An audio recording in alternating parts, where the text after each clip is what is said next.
Urban Monk here. Just a quick little update this week. I've done some painting, got a little bit to show you, but we got to kill a bunch of time waiting on paint to cure. So here's an update. So it's all painted black now with primer and 3 coats of black, and I just want to get these natural aluminum fins on the end, so I'm taking a Dremel with an abrasive bit and grinding that off.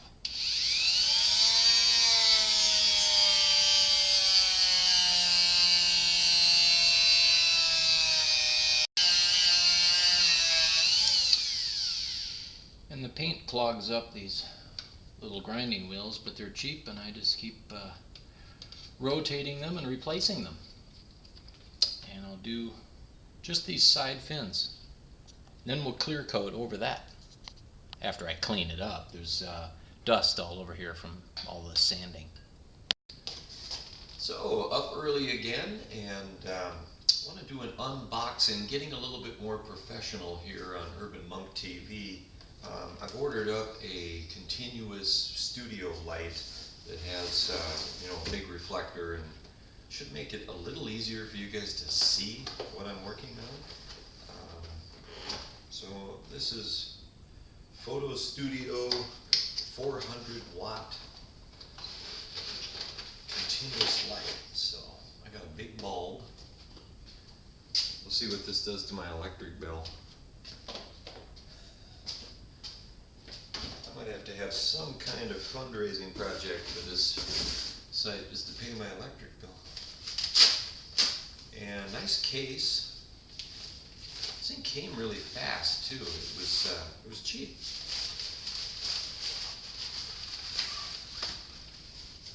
Okay, so there's a simple switch and plug. And let's see what this guy's going to just unfold. Simple enough. And then I believe I got a tripod in here. Yeah, that feels like a tripod. Let me get this thing set up and plugged in. Yeah, tripod. So then the other thing it came with was this reflective screen, I guess, to soften the light. Pretty simple to put together. I have to say, as far as the tripod goes, very light duty. I only paid, I think, $28 for this, including shipping, so not too bad.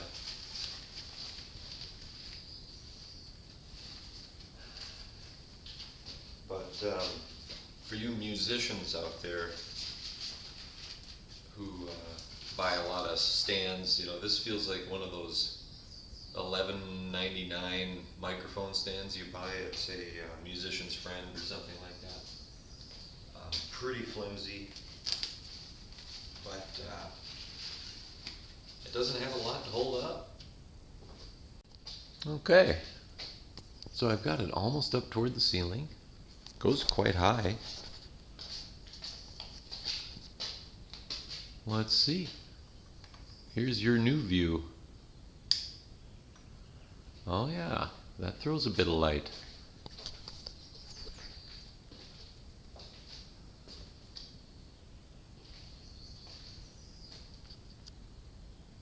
Works for me. Okay, so we're back, and now we're better lit.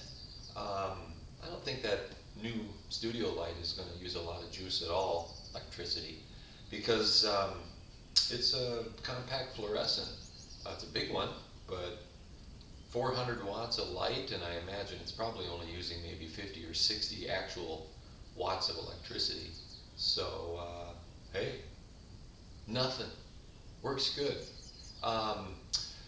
What do I want to say about the head? So I went with the black paint. We've got the primer on the head and the black.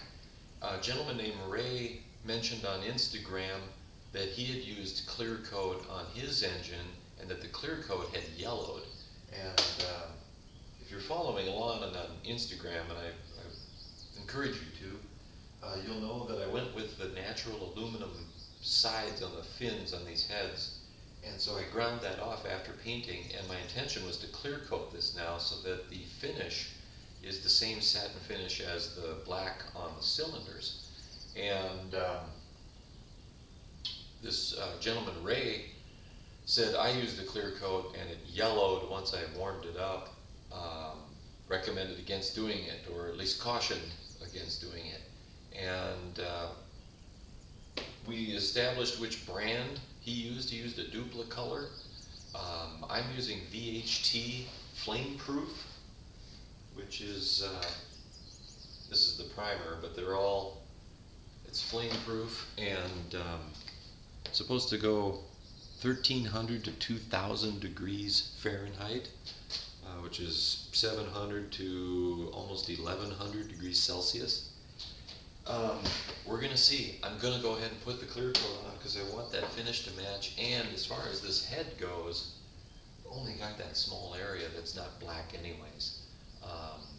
But I already used clear coat on the crankcase on this engine, which is also a lighter silver color. So really hoping we don't see a big discoloration in this particular brand of paint. So this is one heck of a trial. So one more thing on the head. Why I'm not moving forward on this right now is the paint instructions for this VHT Flameproof are very clear that when you do coats on this, you need to do 10 minutes between coats, or up to 30 minutes. And then if you go longer than 30 minutes, then you got to wait 7 days to let that dry or cure completely. And so I've got the clear coat yet to do, but I paused for the sanding away of the ends of these fins, and that pause then took me, long enough, over 30 minutes, to where now I've got to wait 7 days to put this on. And, I got to trust their instructions. These guys have made this paint. I'm sure they've tested it, and so I'm waiting the 7 days. It's okay. I got the new toolbox that I got to get organized with. I've got the old toolbox over there. I'm slowly taking things from that, and I'll empty that thing out, keeping this better of the two small ones, but just going to get rid of that old. That thing's in rough shape, and I've had it for a couple decades, something like that. So I've got things to do around here, but that'll be my update for this week. We got better lighting, we got a new toolbox, and we're waiting on paint to cure. Thanks for watching, and stay tuned.